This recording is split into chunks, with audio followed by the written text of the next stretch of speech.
Welcome to Show Studio. It's our last roundup panel of the season. We're going to be talking about Paris Fashion Week. So much to talk about because Paris Fashion Week, so many different shows. So I'll just dive straight in to give us more time to discuss. But before we begin, I'll let my fabulous set of panelists introduce themselves. Oh, you're wearing Vuitton boots. Sorry, didn't. Hello, I'm Mimma Vigelzio and I'm in Vuitton boots. I'm a creative consultant and the editor of Lula magazine.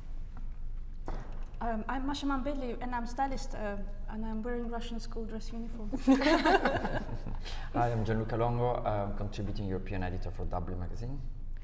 My name's Reba Maybury. I'm a lecturer at Central St Martin's, a freelance writer and a model. And you look very chic as well. Why, thank you. I need to finish my cupcake. So, I was reviewing some of the coverage of Paris Fashion Week, and it's interesting. Alex Fiori said that it was a season of big changes, and that seemed to be what everyone was writing about. It was more the shuffling of positions, changing of schedules in terms of what season people were showing. Paris in particular was the place of like HR issues because so many designers moving around. Boucher in at Longo, Olivier Teskin starting his label again, Maria Grazia in at Dior, so many different things. Obviously, Justin O'Shea is now out at Brioni, everyone's moving around. Saint Laurent, Anthony Vaccarello, exactly. So many new changes. Does this speak a little bit of a fashion industry? I don't want to say in crisis because that sounds like a huge repetition of it, all these kind of constant pieces about the system crashing. But it doesn't particularly speak of an industry that's treating its creatives very well, does it? No. What's your take? What's my take? I don't know, I just think people have worked very, very hard with very little real creative freedom, and people are forced to think too much about what will sell rather than what's actually good or has any creative integrity. And that's why I think these designers have quite short lifespans, because they don't actually have that much creative freedom. It is just about, how many handbags can you sell at the end of the day? And I think things are becoming increasingly superficial, which is really sad. Or like increasingly anti-intellectual, and I think that's a bigger problem throughout the world at the moment, this kind of adoration of not thinking deeply. And I think that one of the things that was prominent with that is like the amount of slogans we had at Paris Fashion Week. Did you take issue with the "we should all be feminists"? I haven't got an issue with it, I just don't think it's particularly profound. I had issue. You had an issue? Yes, I think it's really lame for a brand who actually produces clothes for richest women. Like if they all would be feminists, like they wouldn't find a husband. And who buys Dior? All the rich women in Russia, China, Japan, Middle East, everywhere. It's just not correct place. Like I think Raf would never do that kind of thing. I think my problem with it is that the reason I say I don't think it's particularly profound is to use the word feminism doesn't necessarily make you a feminist. By having to proclaim the use of that word as a statement or a shock treatment, what's actually more effective for a designer would be to create you shouldn't have to use the word feminism to be a feminist. So what I'm trying to say is, I'm a bit tired today, sorry. What I'm trying to say is that what would be more radical and effective is by creating a vision of a woman which doesn't have to use the word feminism but is clearly feminist. So that's in body shape, that's in race, that's in the shape of clothing, the silhouettes. What we have here, she might be using the word feminism, but we still have like very anorexic women having the clothes worn with them, which is a direct anti-feminist statement. So it's instantly quite facile. And I suppose maybe I do have an issue with it actually, because there's so many contradictions in this image that the designer's creating. I've seen, maybe because I'm not a Woman.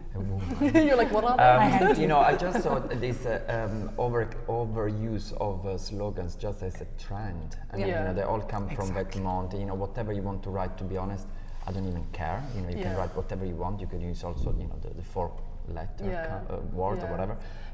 Actually, it didn't even have that effect on press that much. But because normally, if it was 10 years ago, to put we all have to be, you should don't even know what is written there. We should all be feminists. 10 years ago, we would have created a lot of issues and news on the papers, whatever. Now it's like, okay, it's lost its effect. I was thinking about like Catherine Hamner and things like that, and you're like, but it's not the 80s, is it? You can't do that anymore. That's the thing. You just can't. I couldn't agree more with Gianluca. I didn't take offense of anything. Noise. We're like under siege. Sorry, it's like an aerospace. The fashion police.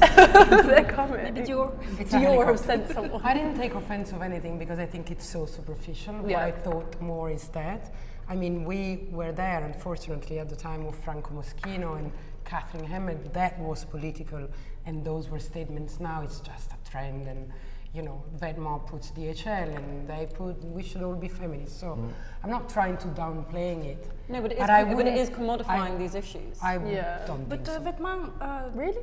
they I don't they think so. kind of made this poetic T-shirt, like how did it go? Let the bridges May I the burn, bridges I burn, light the light way. the It's way. very beautiful. Like it's very personal. Yeah, it's not Yeah, political. but for I- some reasons last season it had a reason to be. This season, first of all, because in every single catwalk there was a slogan that was more political, or just it took 100 In the hours to soundtrack. make these things. All the soundtracks had words. Spoken and word, yeah. yeah. that's spoken the words thing. and philosophy and slogans. Everybody did the same. So Yeah. it's a trend. It is a trend. So anyway, that's. Which is but And then But trends I- commodify ideas. Yeah. And I think this is just, you know, that feminism is so commodified anyway and becoming so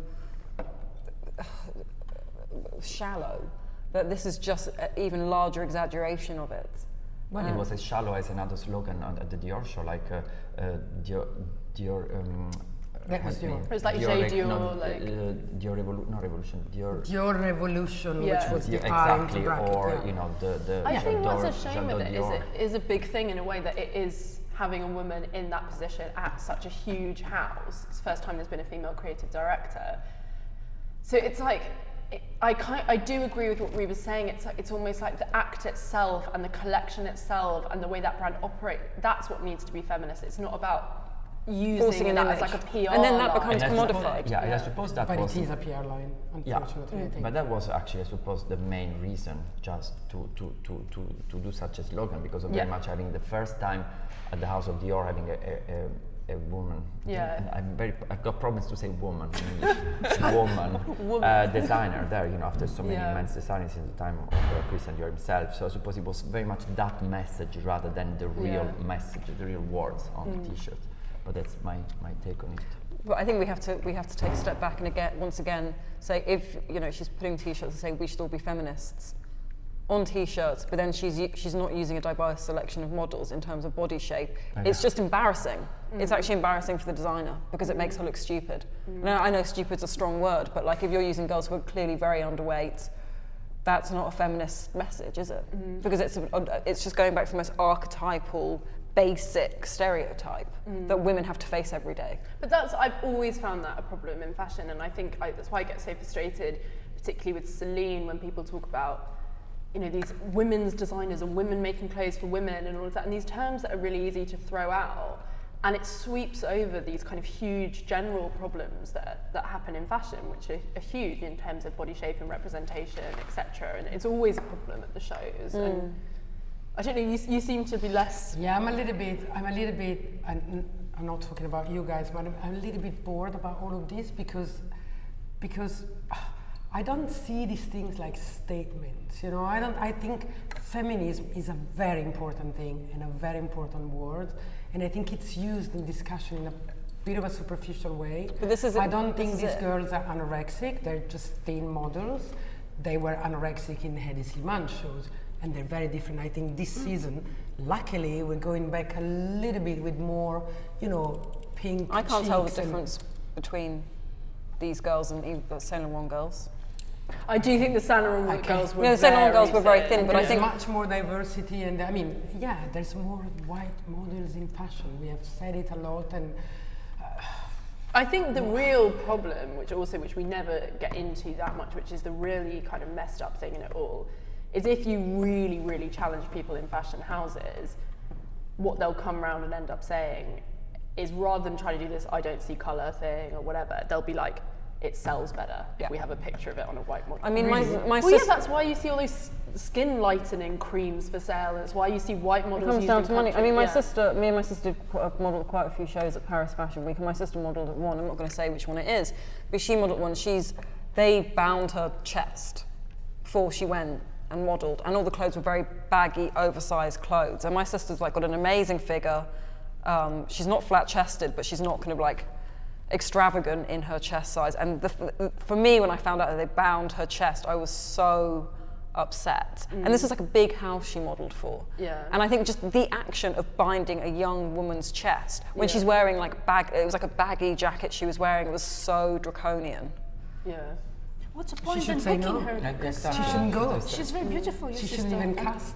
She has like this voluptuous body, which is amazing. Like, what's the point bandaging it then? Yeah. Well, I don't know the What's the answer to point? that. Waste of. I think the problem is this image, it's become so pervasive of like, it's this idea of what a fashion show image should look like, that everyone is kind of actually too afraid to challenge it. yeah. And it's like, you even see that with the most radical young designers, they still want that front on picture of a woman walking towards the camera, or standing straight onto camera, who's pretty tall, pretty thin, in clothes that look slightly too big on her.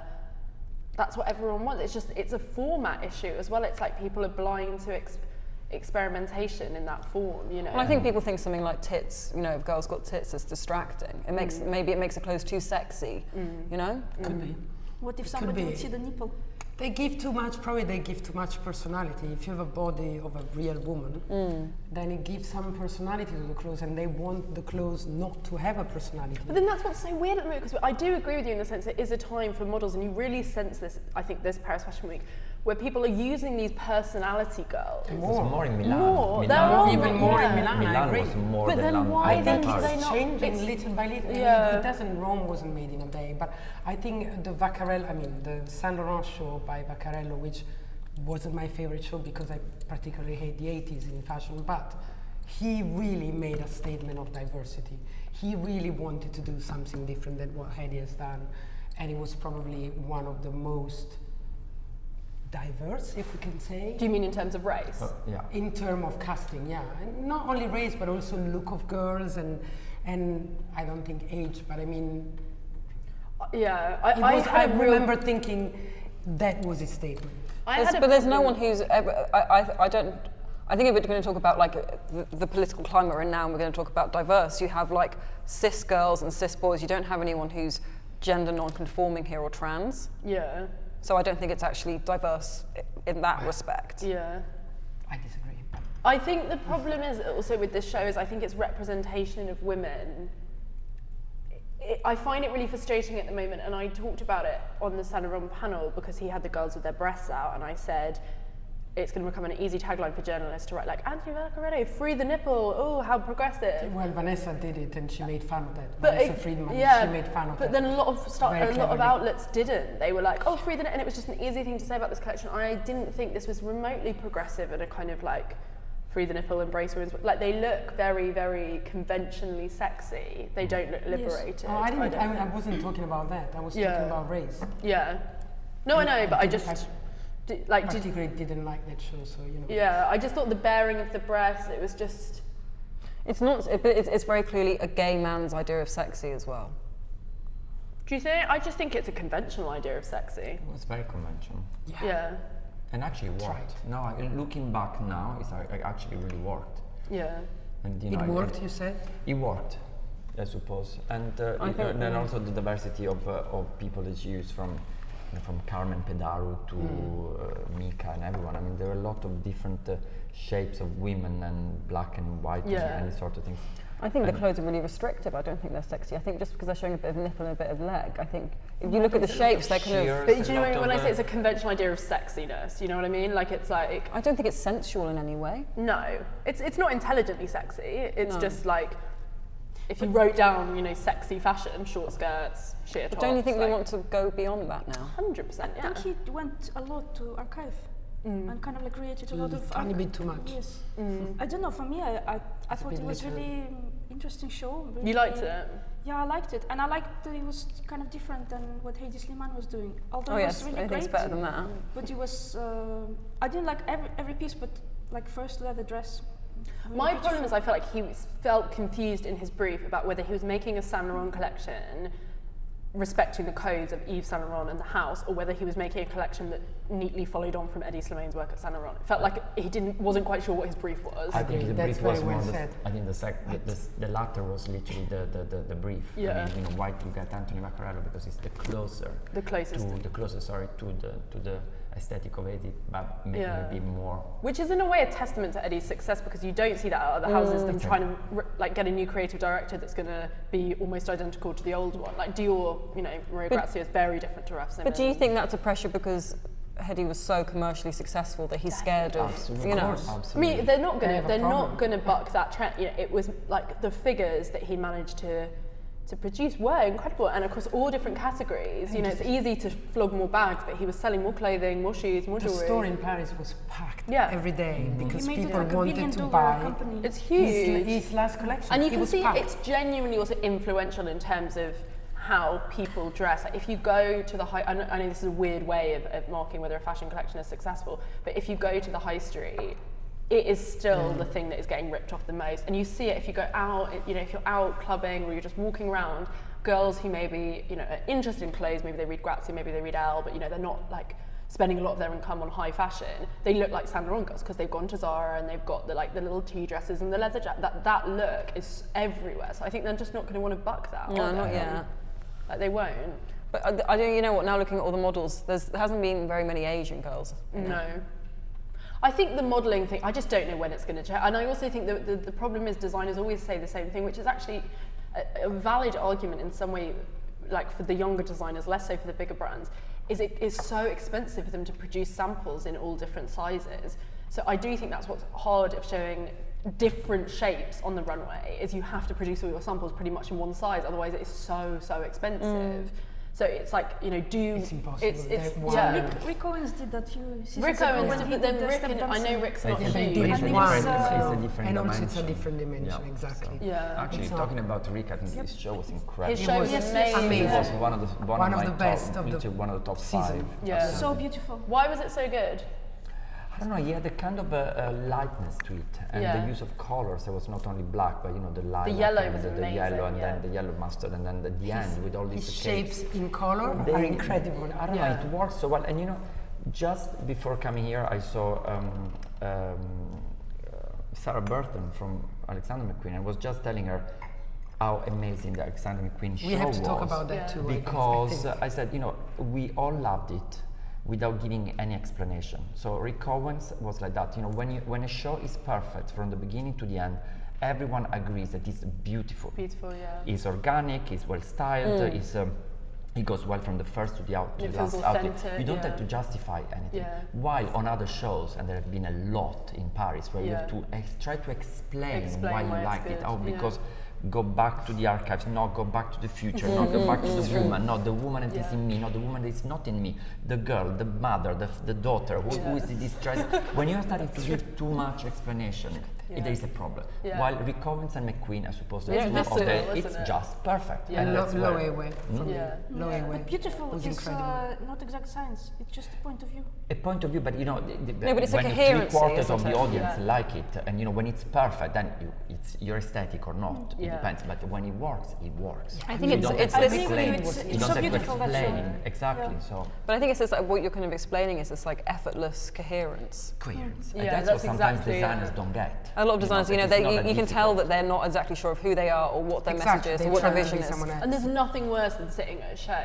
It's this really fine line where it's so great when you can tell they've made loads of effort and it's a really great collection. It's that really fine line between feeling that and it just looking like they've tried too hard. Too hard, or And not enough. There's nothing worse than sitting there and going, oh, that's a gimmick. Oh, amazing. Going like, that's a gimmick. Or they're trying, and like with Rick, it's like, you get the sense that he does work incredibly hard in this amazing kind of way that he does, a solitary way where he dreams these ideas up. But it looks so effortless. You know, you don't get the sense of he's spent hours trawling Instagram looking for the new thing or Because calling it's up a authentic. trend report. It's almost We like used the one- word 2 minutes ago. Yeah. It's authentic, and Yeah. that what comes out. And I think Sarah Burton from McQueen, she did an amazing show because somehow she liberated herself, Yeah. and she made McQueen cool again, which had lost it a little bit.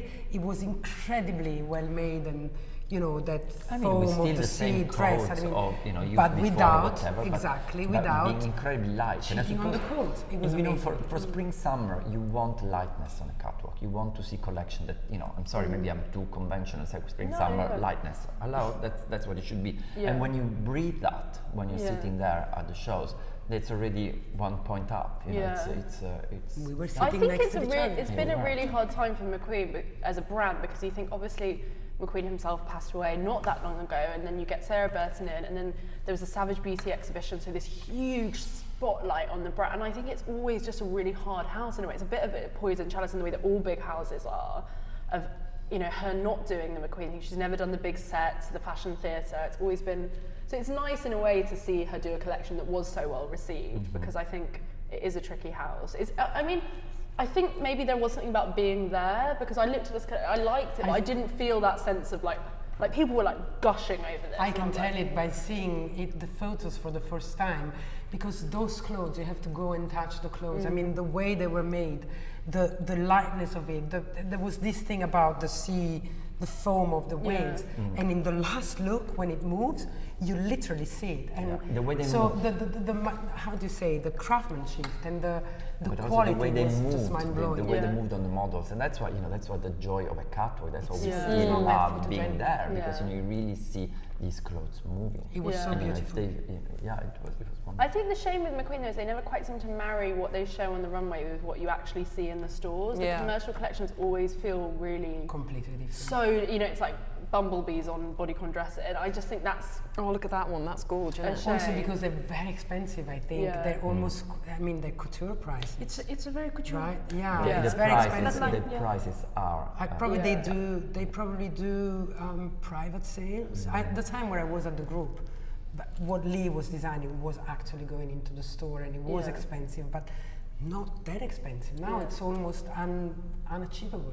I thought there were a lot of things that referenced quite nice things from the McQueen time, like the corsets, you know, really reminded me of the really early corsets that he did, and it was nice in that sense of, I like the hard and soft. yeah, definitely. Which you think of when you think of him, Yeah. you think of these beautiful... That dress, the last one, was just incredible. When Yeah. and we were very close, again, we were very close to the catwalk. I mean, close enough, and it was just amazing. What else was good? Loewe, I think we should mention Yeah. what JW is doing for Loewe. I think it's just incredible. I think it's very strong, it's very mature, it's very right for the brand, and it's very relevant and modern. And he's another designer that I think is honest. And there's a coherence there so strongly. It's like every So collection strong. just like merges Getting into the better. next, you know? Yeah. And there was really great patchwork dress in the middle. The patchwork, dress, I Patchwork don't dress. even remember it, but Yes, it's right the in the whole, middle. I was, and it was desirable and yummy. It was so good. incredible. On the cute. business of fashion, Angelo Flacavento said that it was like the era of image, so it was the season of the stylist, and I was thinking a lot about that just in the context of looking at JW Anderson show, because you know that the hand of Benjamin Bruno, who worked with him on JW and Loewe, plays such a big role, and I do think that is his success is creating a sort of seductive, intriguing image, you know, and I think he's very good at that, and I think that's part of the appeal of this, is it's a lot of visual interest. But you know, Lou, ever since I've been also an editor, I have the pleasure to be invited to receives and showrooms, and when you see collections on the catwalk, and then you can touch and appreciate the clothes, then you see it in a different way. And this collection is very well made, and it's the quality is quite amazing. So it is true that both of them, as we said yesterday as well, they're very good in designing their image. Obviously the quality is great because But it's these Loewe. clothes I are just mean like incredible. why it feels now, and I think it is more the way it's kind of put together. You know, it's the way the bag is held, or the feeling of the collection. Yeah, and how it hangs on the body is Yeah. very particular. It is. It It's looks not like like- an editorial image. You know, it does. It does, yeah. It looks like a shoot, And I feel like there's a confidence in how the models are wearing the clothes, very different to all the other collections we've seen so far. Yeah. And there's a modernity as well, Yeah. which we haven't seen. Well, this also looks like a collection for women of a certain age. You know, it does. I think Sarah Moen maybe wrote that in her review, that he gets what women who can afford this brand, who are of the age where they can spend that money, want to wear. And it's not kind of oppressively young. And I think that's also kind of interesting, because this season was so youthful, and it was like really fetishizing youth in this way of like purity and primness and, you know, teenage, like I thought, you know, the Saint Laurent show was really teenage, which, you know, I guess is what Eddie does, so maybe that makes sense, but this feels quite It's removed mature, from that. and it's mature in a good way. It's not mature, it's mature, but it's modern. And I think, you know, if you compare Saint Laurent with this, it's this is much more needed. It's intellectual. Yeah. Yes, I agree. And also, it feels like this kind of clothes you can just wear and live in it. Yeah. You don't have to, worry. You don't have to be going to a party to wear. You just can get it trashed. They exaggerate good things about women. Yeah. This collection, which is interesting because on our London panel we were talking about the JW Anderson show, and Sash Wilkins said that she feels like he never quite likes women. She said like she doesn't feel like he cuts women's bodies well and what have you. And I agree with her to some extent. I've seen JW Anderson pieces that are very tricky, but then I've also seen JW Anderson pieces for men that are very, very tricky. But I think Loewe feels very flattering to women. I think he loves women when he designs that for sure. And I agree with you. I mean, it's very mature also for a mature woman, but these are prices. And also, we mature women need fashion as well. So it can't all be like London where that's what's great. That's what I love. That's exactly the point I was making. It's like no 22-year-old is going to be able to afford it. You know, it's not. But it would look good on a 22-year-old as well. And that's what's wonderful. Yes, I think so. It's very modern, and you can separate pieces. And another collection that really caught me for the same reason was Paco Rabanne by Jean Desange. I think he's maturing a lot. I think his collection was beautiful and well made and very young and modern, very futuristic in a way, yet wearable to any kind of modern woman. I don't know why there's not that much buzz about Paco Rabanne. There's not enough buzz, I don't think. There is buzz, people are giving it good reviews and stuff, but it's not like anywhere near the level of... Because it's not big enough, probably. It's a shame, isn't it? You know what? I have the same and he's feeling such a nice guy. that there is not much buzz around also Margiela. There should be. Margiela's great. I think love there's a lot of Margiela. buzz around Margiela. I wasn't there though. I don't think so. I don't think I so. want to talk about Margiela. It's not anymore the show to look at, and and I must say it's because it's mental. It was great. I mean, I Do you think loved that's almost a bit of a... I mean, it's always been a bit of the house to keep, everything aside, Exactly. to be on the They're sideline. But I think it was such a fun show, and it was so perfect. I also think when Galliano was at Dior, it was just like it was the show to go to because of the theatre and his amazing bows and the amazing costume. So I think also in your head you just compare it a bit to that. Yeah, totally. And you're like, oh, maybe it's not the... But I do agree. Also talking about let's talk about just clothes. Yeah. The show was great. It got a fantastic team, the sporty, and it was perfect, was glamorous, was elegant, was beautiful jackets, and the sporty. It was wearable. And it was wearable. Which was and it's mental, and I love that. Yeah, it is. Look, the middle outfit, I mean, that is, even if you take off the jacket by itself and the skirt, I mean, it's a fantastic outfit. Yeah. I love Margiela. And, you didn't me hear too. much. I think it's just really amazing that Galliano had this chance this again great opportunity, yes. To come with full power of his design, because it's... I think it's the style of the house not to do too much PR. I mean, he had great press after the show, so the reviews were very good, and they don't, it's also quite difficult sometimes to pull stuff to photograph. They're very selective.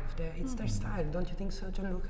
Possibly. I mean, it's a question that I'm posing it myself, because just said, it was such a beautiful show with clothes, and then completely Why do you like it so under much? the radar. Why do you like it so much? I think eccentricity isn't celebrated in women enough. Yeah. And I think this is about it's about celebrating. I mean, it's as simple as that. It's crazy. It doesn't make any sense. It makes women look a bit mad, and we need more of that. Less fitting in, less in the Saint Laurent, but still totally wearable. Yeah. And that's the trick. I think we need that. And Galliano is like a total visionary, and his talent is so needed. Still there. Yes. It's still there so much, and it's so needed. Yeah. But I think when we talk about women, we still think about them, and in terms of fashion, we still think of so many stereotypes that women should sit in. Like, there's this type of sexy, or there's this type of sophisticated. But with this, there's none of that. And it's always this idea of women looking elegant, or they're sophisticated, or they're chic, or they're a particular type of sexy, or they're a certain type of mature. But with this, it's all out of the window. Yeah. And also, I think pretty much any woman could wear something from here. One piece from this collection, and they could make it their own. So that's why I like it. Do you think that the street style boom has also made people shy away from eccentricity a bit? I do feel like there was a lot of eccentricity a few years ago, maybe 5 to 10 years ago, and it has gone in a way because putting together looks that are quite bonkers, people just associate that with street style now.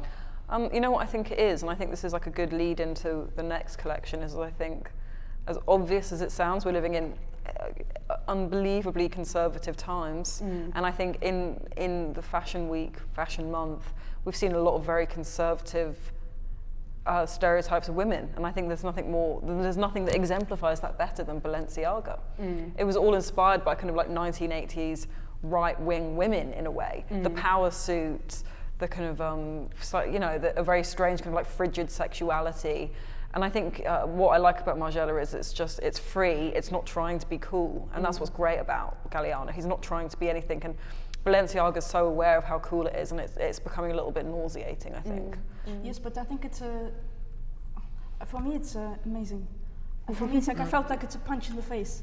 You like think Balenciaga was a punch in the face? Yes, and I felt like, oh my God, I have to process it.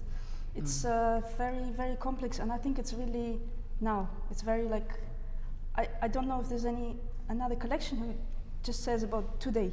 I think if we look like back a few years, 2016, we would think this is the... Yeah, I think this is the image of the times, but I think that says a lot greater, that it says a lot outside of fashion as well, why we're so interested in this type of woman. Finn, who did our New York panel, raised a very interesting point, which is the obsession that there has been around Demna, Vetements, Balenciaga, and like this idea of now and cool kids and fetish, sexuality, blah blah blah. He was like, people like Shane Oliver at Bayer have been doing that for years, and he was like, why isn't there the same spotlight? Why black? Isn't he getting in? That's exactly what That's he exactly said. what it is. Like, Shane's more interesting than Demna. Shane, hands down, Hood Bayer are far more progressive than Demna has ever been, or Lotte has ever been. Like, Shane's a complete genius. Akeem is a genius. Then why aren't they getting a European house? Because they're black. And I know that's like a shocking thing to say, and I think because it's like Hood Bayer are still deemed, so when I say it's because they're black, it's because they're deemed as streetwear or sportswear too much. Culture. It's about black culture, so therefore it's not as accessible or sellable to the French, the rich Swiss woman, right? It's just like, it's just not there. But they're in New York. They design in New York. Yeah, I mean, they're the biggest thing in New York, and they're incredible. I mean, I was at their show in New York, and it was one of the best things that I've ever seen. Because it also, there's so many taboos within it. All the models that they had come all over their faces. It's great. Like, it's what people think about most of the time anyway. Why not just put it out there? But then we have Balenciaga, and it's just this kind of like frigid sexuality, like I said. They're kind of like the boxed up woman, the business woman, the kind of like, there's no sensuality in the clothes, there's no softness. There's no eccentricity. It is kind of like uniform. That's what all I see in this collection is like a uniform, exaggerated slightly. But then that is what they do in a sense. That is the premise of Vetements, and I think they've taken that to Balenciaga, is they just want to sell fucking clothes. Yeah. Like, they're not like Shane Oliver in the sense, and I think... Shane's so political, but we so say intellectual. That like it's a criticism, but I think Demna would be like... Totally. Actually, he doesn't want to be political. He always says that, and it's like, it is the fashion industry itself that's turned it into this big, like... No, but everything is political, Lou. Yeah. Everything is political, and you have to take responsibility for what you do. Yeah. And I think it's like unintelligent to say that it's not political. But I find it frustrating, I think, that people herald it like it has this intention to say, like, fuck you to the industry and all of this stuff. Oh, it doesn't. It doesn't care about that. It doesn't care about that. Exactly, it doesn't. I mean, I think it's we that have made that problem, that this is trying to be this and it's trying to say that and it's trying to disrupt the system, because obviously everything's political, but the intention to do those things is not there. Like, they just want to sell clothes, I don't think it's an intention to disrupt system. It's just a different shift in aesthetics. And I think actually Vetements and Balenciaga are not the only one. There is a very interesting brand called Y Project. Yeah. And actually, I was looking at Paris shows a lot, and I read a lot, and it's a very interesting thing happening. It's actually invasion of Belgian design, Belgian school design. Because if you look at Y Project, there's a similarity to Vetements, but it's not as hyped up brand.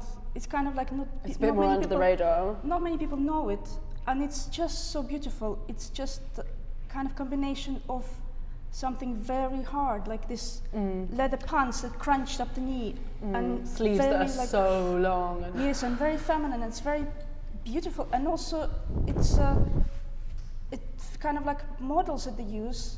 First, there's no distinction between men and women. They do brand them, both of them, all of them model together. Which is far more progressive than Vetements or Balenciaga. Well, it's just I wouldn't judge fashion for how political and eccentric and progressive it is. I mean, I can say afterwards, why I love what Demna is doing for Balenciaga. But I think one brand, if you want to say that it's under the radar and it's amazing, it's Off-White. Oh yes. And the show in Yes. Paris. Oh, do you think Off-White's under the Absolutely. radar at all? Well, it's not under the radar. I mean, it's not under the radar in that sense. it's not It's appreciated, not okay. appreciated. He's not hired by a house. I mean, I think he's a great And designer. black designer, actually. And it's black. That's I why it think made me think Virgil about is- what we were saying. And Yeah. And it was design is so one of good. the nicest I shows in think Paris. the show was brilliant. And if we want to compare what Demna does and that's the brand I would compare to, saying that it's probably the same kind of, not point of view, I don't know how to say that, but those two can be compared, and I think Off-White is even stronger. But I think that Demna did a good job with Balenciaga, because he really took some codes of the brand of Balenciaga, not by Nicolas Ghesquière, but by Mr. Balenciaga, and made them more relevant. So I don't see, the strong businesswoman frigid, because first of all, I don't think that businesswomen are frigid. No, they're not, but it's a stereotype. It's, Yeah. Yes, but not every woman is sensual. I don't I think never so. thought that the There's I many kinds of didn't women. see any stereotype. Actually, I there. think the business women are more Sexy. sexy. I think Exactly. Balenciaga It's show. I think. But I think it's this I think idea they're of a powerful, not parody of necessarily women. sexy. Yeah, it's like a parody Yeah, of I women. do kind of. But then I also, Gareth P did that. Exactly. I was thinking about Gareth. And, Exactly. when not this season, before he This did. season that it's selling now.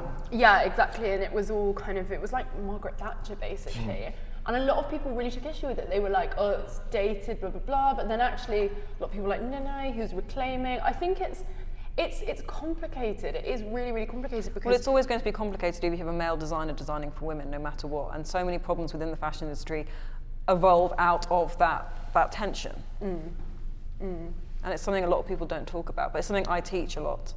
Do you think, so? I don't know, I feel like it's quite conservative in itself to kind of split genders like that and be like, men have a particular view of women, women have No, a- everyone's different, but then there are a lot of commonalities that arise from that. We have even invested designing for women for a long, long time, and it's amazing. I think some of the most sympathetic designers Who towards invested? women are men. I hate it when people make the sweeping generalization that women designing for women is somehow more...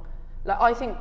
I'm in no way saying male designers are No, worse. I know, yeah. Every case is different. I mean, look at Karl Lagerfeld. He's been designing, clothes for real women, and he's a male designer for years and years. But the way he lived, Valentino, for example, of the real Mr. Garavani. Valentino Garavani, was surrounded by certain kind of certain kind of women that he loved, and he knew what he was dressing. So it depends in It every really single depends on the case, designer. There are designers that are completely isolated Yes. in their own studios, and as I call it, the bi-dimensional designer. They sketch on paper. They have no idea of how these dresses fit on a normal girl or a normal woman. I think they to also sit just down don't to meet what normal. they A don't. big part of people also don't Or they say have very no. distorted concepts of what a woman is to them as well. Yeah. That is true. But I think again, that's a very old way of looking at it. But let's talk about Valentino. No, let's talk about the Yeah. divorce. Yeah, the divorce. fashion divorce of Paris. I think what's nice about those two Good is idea. they are pals. Like, you get that sense that they really do support each other. Like, I was talking about this when we did the Dior panel, but I interviewed them recently. I'm doing this project about pairs, and obviously they're not a pair anymore, but they Is were it about to come out? no, I think about it. But they were really interesting. I asked them about their creative relationship, and they were saying, people love to hype up this idea of the fashion duo, like eyes meet across the room and you share the same vision. And they were like, for us, our partnership is like thousands of other, not just creative partnerships, like working partnerships across the whole world, where you share a desk together and maybe you go for your cigarette break together and you always have your lunch together. And they were like, now it's turned into a creative relationship. But it's exactly the same as people across all different offices who have their person at work who they confide in and what have you. And I thought it was really pragmatic and a very kind of friendly way of discussand their relationship, because it's like everyone can identify that. If you work in a hospital or a call center or a fashion studio, you have your collaborators, and and I thought that was a really lovely way of talking about that relationship. And I think that's why they've worked well apart as well, is it wasn't this kind of wistful intensity to their partnership. It was really pragmatic. So I think they both approached their new roles very pragmatically, and I think good on them. It's great to see more of that kind of thing in fashion at the moment, when we are in this system of like everyone divorcing their houses and running around. It's nice to see a bit of pragmatism, I think, in that sense. But that brings me to the fact that everybody was talking about, we will see who was the genius behind I know, it's like Valentino. bullshit. And I thought it was wrong, because if he's clever, and he showed he is, he continues designing Valentino. Exactly. And she This is cannot really design disrespectful Valentino when they say that, because it's because like she's there's a now whole studio of people working on it. She You know, can't design Valentino because she's now designing Dior. Then, did I like what she did? I think we need to give her time. Did I like what he did alone? Yes, I think he did a good job for the brand. Well, I suppose that Grazia had to give a message. Well, she had a really difficult job as well, because it was a Exactly. poison Yeah, chalice, and she had to divorce something she's been doing Divorce very well from for a long Valentino, time. all the eyes Yeah. were like, oh, let's see how Yeah. Valentino is going to look Dior now, or how Valentino. It was very, very difficult. So whatever she did, I don't know, it would have been something completely. But I think what she did is very much like giving a new message for the house of Dior, and of course, it was very. Again, let's talk about Dior by Marc Bon, Dior by Gianfranco Ferrari with the white shirt, Dior by John Galliano with the t-shirt, Dior, whatever you I want. liked that kind of trip So to the I think that was actually kind of smart, and was a smart message for us, Yeah. to the customer. What about the underwear, like the The Calvin underwear Klein gonna Dior fly, underwear? they're gonna fly Yeah. off the shelves like I crazy. was so disappointed. No, but Yeah, I that don't was- think that is, because I think it's a huge that part is of actually- Dior's history, was those Galliano years of those logos, Yes. J'adore Dior, all J'adore of that. And Dior, I the think underwear, the logo, bringing that Christian back Dior, speaks so much about our times. It's also a nod And I to the think archive. this. I don't know. I didn't understand the first part of the fencing, but fine. Well, I read about that. It's Apparently, it's because when men and women fence, they both wear the same uniform, so therefore they're gender neutral. So apparently that's why she used them. It's the only sport, she said, it's the only sport where it's the same uniform. Fine, Yeah. And they can fence together, they can... Yeah. It's not the only, What because about horse horse riding? riding is the Yeah, same. horse Huh? riding. Horse riding, the same. It's the same. Jiu-jitsu. It's the But, same. But I just think how many women want to be padded more than they already are. Is that a Anyway, I think it's like fighting spirit. There's loads of things you can read into that, aren't there? Like, yeah. I think, no, it's not just clothes. It's about clothes. Yeah. It's about clothes, come on. But I do think I As you did know. love the way she looked at different parts of the archive, because I do think that's my pet peeve, and I always talk about this, but like when, especially at a house like Dior, where Christian Dior was only there for 10 years, it's like I hate it when they bring a new designer in and they kind of ignore all the people that have been there before them, and they all talk about going back to like the original DNA, because it's like, what is the DNA of Dior? It's The not bar those jacket. exactly. It's only the bar jacket. Well, and it's the you bar look, jacket, but that's it's it. also all the Exactly. stuff that Galliano did, and I think it's really dismissive creatively To- of people who've given 20 years, 10 years of their life to a house. And that's where I think she was very smart. Was Very, really very smart. smart in getting, okay, I'm the first lady designer here for Dior, for House of Dior, Yeah. always with men's. And I'm gonna just take advantage Quote them Yeah. all, mention them all. mention them But all. that's why in her also inter- Alessandro Michele And I think she Gucci will is do a clever doing that fantastic Tom couture Ford. collection. Yeah. I don't know why I got the feeling she will do a fabulous couture collection. Well, Valentine, yeah, I think so. Valentino or Dior? No, Dior, Dior, Mary Grazia.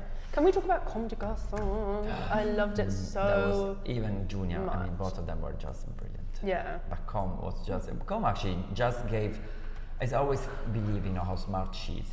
One of the biggest trends of this season was the oversize, the big volumes. And there you go. There you go, exactly. And then she played with it. Said, you want oversize?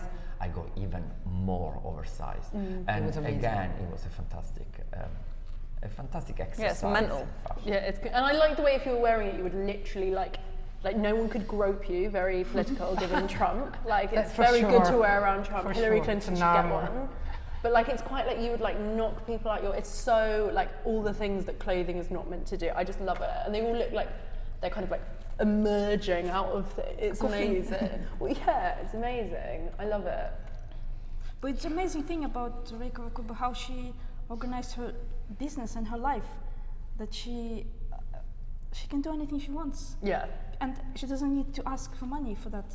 I wish there were more people who could be so Yeah. free and so happy to create whatever they wanted. It's because Maybe she's not got that huge radical. business structure, like, Yeah. she's got like The business flogging is- Comme wallets till she's blue in the face, so that she can make. she It's can do effectively whatever like a she student wants, yes. collection. And the it's stores, like- they make money as well. I Yeah, read an completely. interview by Adrian, her husband, he says Selling at the designers as DSM well. was also one reason to support All of Yeah. that. this. I don't Yeah. think she will sell a lot of this, but it's amazing fashion. Maybe they This should, is not just But then clothes. also- maybe somebody This should is teach amazing a fashion. business Fashion. plan in fashion college. She should. No, somebody should teach her business plan. Her business plan. Yes, that's fashion Adrian's job. But I mean, someone was pointed very out smart. though on our YouTube comments, because we always talk about how progressive Com is, and someone did point out their casting is also always completely white people, but people talk about how progressive she is, and I think that is interesting that she kind of escapes the criticism that go towards But I other think maybe I designers. don't, think She she don't even, see. I don't think she even listens. Oh, that's you don't I don't see think, it. I don't You think she barely even see knows them. about the problems that You we think she talk just about. doesn't You know, know. anorexic, Yeah. non-anorexic, white, oriental, black. She just does whatever she wants, and you Yeah. know that's why everyone loves her. But Yeah. actually, I can't wait for she's gonna be at the Met. The Met. So Yeah. in May, I think I cannot wait It's to going to see be the retrospective. incredible. I think it's gonna be Are you a fan? fantastic. Because you talked a lot about like diversity representation. Does it bother you about seeing a Com show that? I think diversity is really, really, really important in anything, and I think fashion, in terms of any kind of cultural sphere, fashion is one of the worst in the world, and I think that's why I always like really hammer it home. And I think someone like Ray, she's just like too far gone. And not that like gives her the card, like that gives her like a pass, but it's just like, you know what, like, it's not like she's a young designer and like she needs to be like told off. It's like, you know what, like, there's no telling her. Yeah. And you know what, if she doesn't want like an audience that isn't just this, that's fine. Yeah. Yes, but people shouldn't be told to do diversity. It should come naturally. Exactly, and that's what I kind of mean. It's like it's not natural to her, actually- and you know what, people can think whatever they want of her because of that. Basically. What haven't we talked about? We haven't talked about Longo and Boucherie. We haven't talked about so many shows. Celine, Balmain. I think I really want to Mimma talk about Vigelzio Balmain, actually. I love Balmain. Balenciaga You love a bit more. Balmain? No, because I love it because it's so bad. It's okay. What do you want to talk about?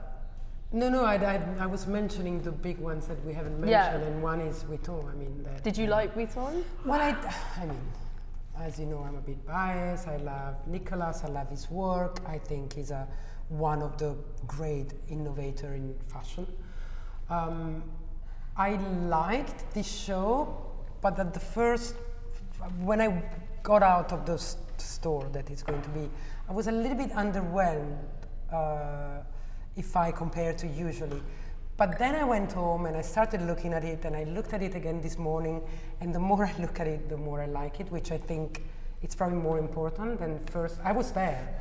So first reaction was like, oh, weird, I think he's great in trousers, in these, shapes that are a little bit different, more than in suits and skirts, but then it's very modern. The materials were very innovative, and there's something about what he did, this, as he called it, La Femme Française, which is quite amazing. So, yes, I liked it, but not as much as the last one. What did everyone else think? I think it's great. Yeah? I think it's really modern. It's very, just very good design. It's very interesting design. I actually, contrary of Mimma, this is actually my very Really? favorite, the first favorite show of It's the always a bit Vuitton. subjective, actually. I don't think It it's was that much cohesive though. stronger. Hmm? I don't think it's that cohesive in comparison to other I shows think we've that's looked at. kind of why I liked it, I actually. quite liked it because Yeah. there was a message in every single look, and it was, I And he loved said that there he was wanted that. He wanted that, right? I mean, I love the trousers were fabulous. Trousers there's were a amazing. gold jacket that I love so much. I mean, it was 80s at its best, and in kind of modern modern 80s rather than That's going not my too- problem. I don't like the 80s. Yeah, but rather than going too literal. And that's like they're maybe- done by Balenciaga.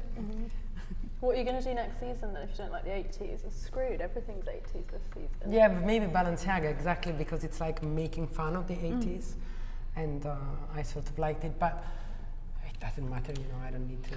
Right wing Well, times. I know. We're harking back to right wing times. We're living in the worst of Weird, it. isn't it? Yeah. It is really But weird. Sometimes the worst times produce the most interesting Well, exactly. things. But why are we harking back to another But then- right wing time? Yeah, but I also guess everyone has different references. I think it's particularly potent that we're sitting in London talking about it because I think we feel it the most at the moment.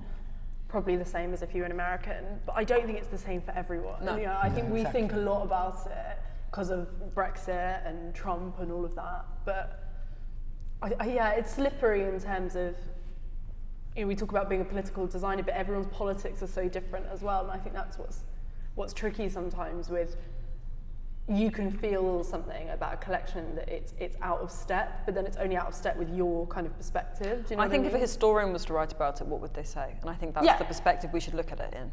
Yeah.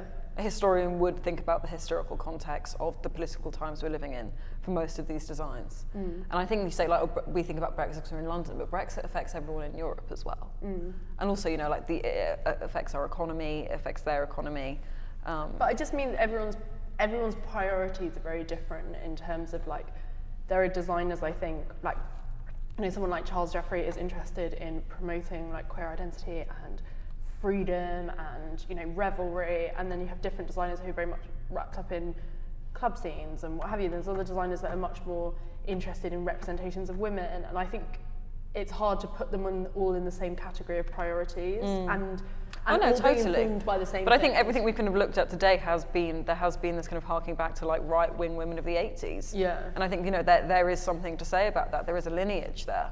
And I think, you know, when we talk about London, we talk about, like, all the young designers, that's, like, radically different to what we're looking at now with Louis Vuitton. But then I guess in terms of me saying, like, people come from different places, we say right-wing women of the 80s and we see that as something conservative, but maybe if you are from somewhere, like, that isn't, you know, didn't have the positions for women available that European countries had, they might look at those 80s clothes and see them as something that liberated women because it's the first time they remember their mothers having jobs. Yeah, absolutely. You know, it's slippery in terms of, like I think of power dressing, I think probably in a similar way to you do, and a lot of young women do, is something that is very regressive, and actually this idea that you have to look like a man to be taken seriously. Yeah.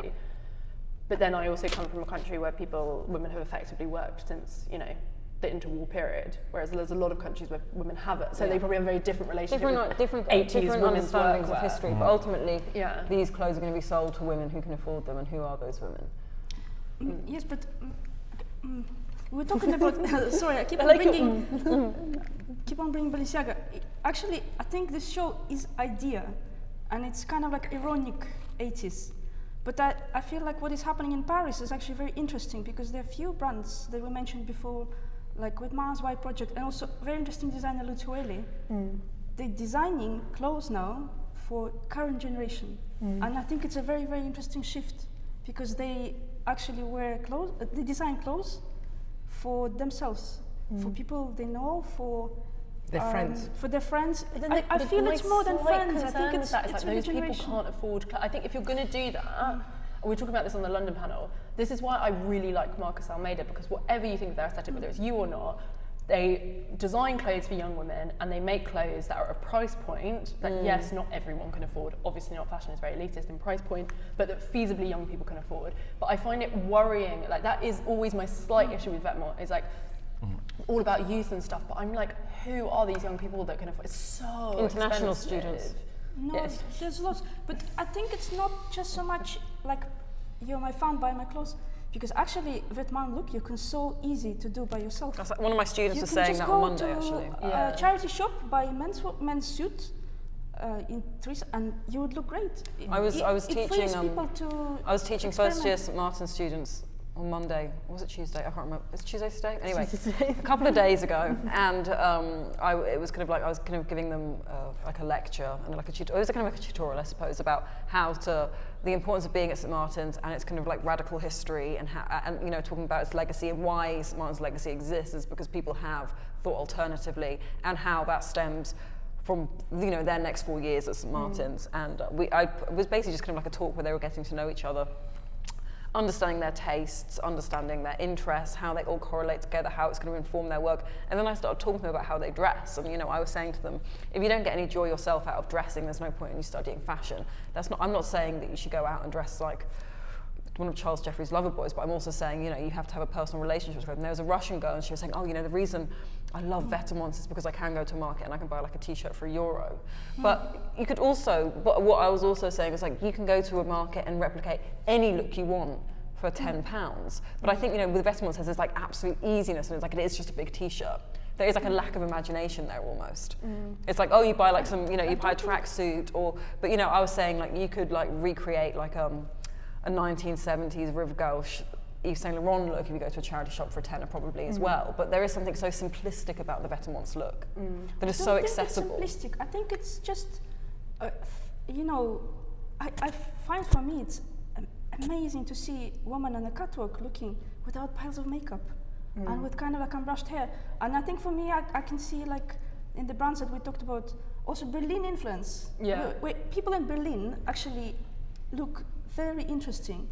They don't wear makeup, they don't have done up hair, they look like they just woke up, and it's kind of very like, I'm too smart to try to be pretty. It's a very modern look, and I think I can see it influence a lot in brands like Vetements and Y Project.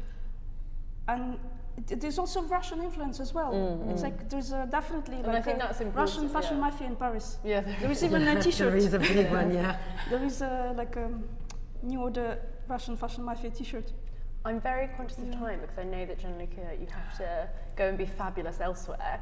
I'm conscious there are people we didn't talk about. We didn't talk about Chanel and what have you, but just in the context of time, like this was a difficult season in lots of respects, particularly in Paris, as we talked about because of all the changes, but also this whole see now, buy now thing, which we've talked about in a lot of other panels, so we don't need to dive into it now.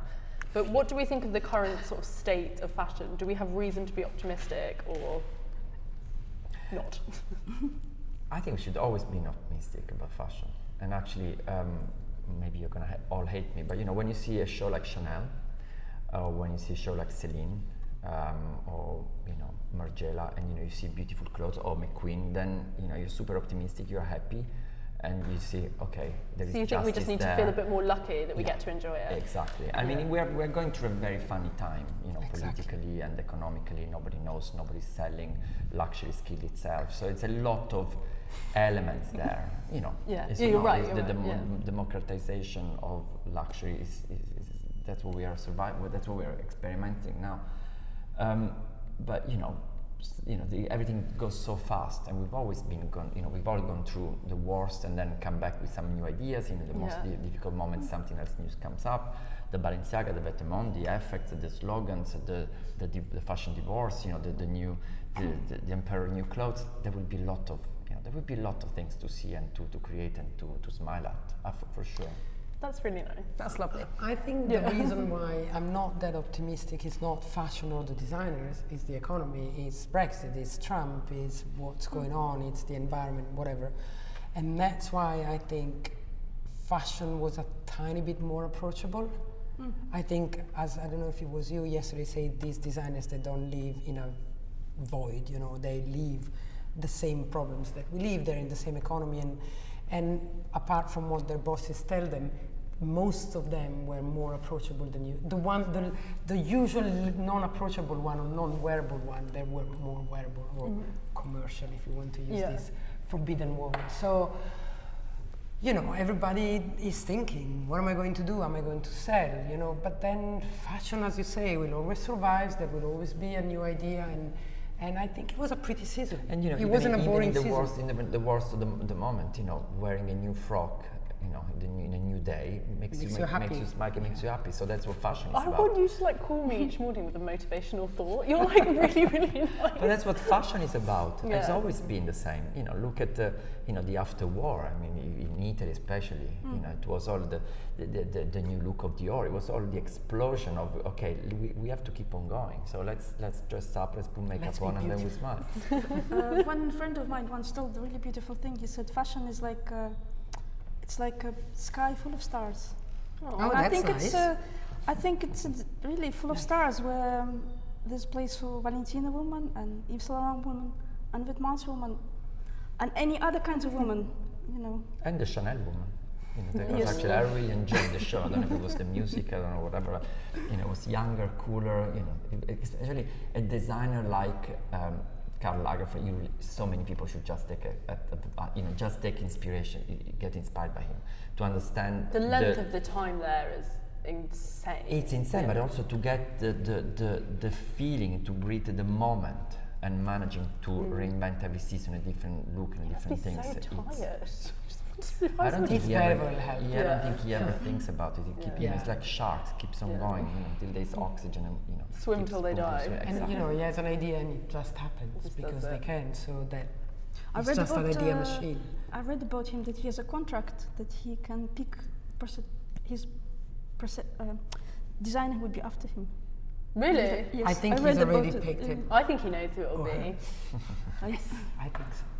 Well, on Gianluca's Words. very optimistic turn, I think we should end this season hoping for all the things that we want to improve, but also enjoying the nice things that we can see. So should we give all the designers a round of applause for giving us Yes. such a